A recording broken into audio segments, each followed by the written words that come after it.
Sunday ছিল আমার একটা শ্যুট, তো যার কারণে প্রস্তুতি দেখতেই পাচ্ছ। বাঁ হাতে নেল পালিশ পরে নিয়েছিলাম, ডান হাতে আমি পরিনি। তার কারণ হচ্ছে যে ডান হাতে নেল পালিশ পরলে আমার আবার শুকোতে চায় না, আর আমি যদি পরি তো একদম রাতের বেলায় পরি, আমার ওটাই সবথেকে ভালো লাগে। সকালে একদম মনে হয় যে ভালোভাবে জিনিসটা শুকিয়ে গেছে। তো যখন খুব এমার্জেন্সি থাকে তখনই একমাত্র আমি মানে কোথাও বেরোলে তখনই সঙ্গে সঙ্গে নেল পালিশটা পরি, তাছাড়া আমি আগের দিন রাতেই পরি।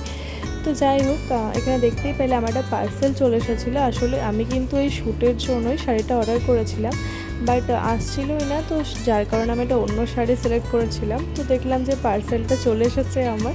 তো আমার তো খুবই আনন্দ যে আমি শাড়িটা পরতে পারবো। আর এই যে দেখতেই পাচ্ছ শাড়িটা, তোমাদের যদি এই শাড়িটা পছন্দ হয় আমাকে লিঙ্ক চেয়েও কমেন্টে, আমি কমেন্টে লিঙ্ক দিয়ে দেবো।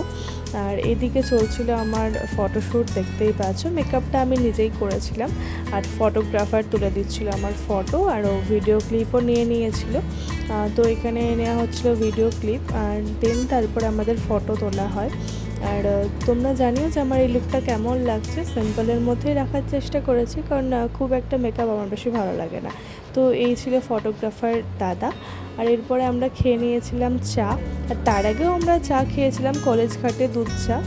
সেটার কিছু ক্লিপও নেওয়া হয়েছিলো ভিডিওটায় তোমরা সবটাই দেখতে পাবে। এরপরে আমি আর আমার উঠবি চলে গেছিলাম ফটো শ্যুট করার পর স্কোয়ারে। দেন ওখানে একটু বসি, তারপরে চলে যাচ্ছিলাম বাড়ি টোটোতে করে, দেখতেই পাচ্ছ। তো এই ছিল ভিডিও, দেখা হবে অন্য কোনো ভিডিওতে। ততক্ষণের জন্য টাটা, বাই বাই।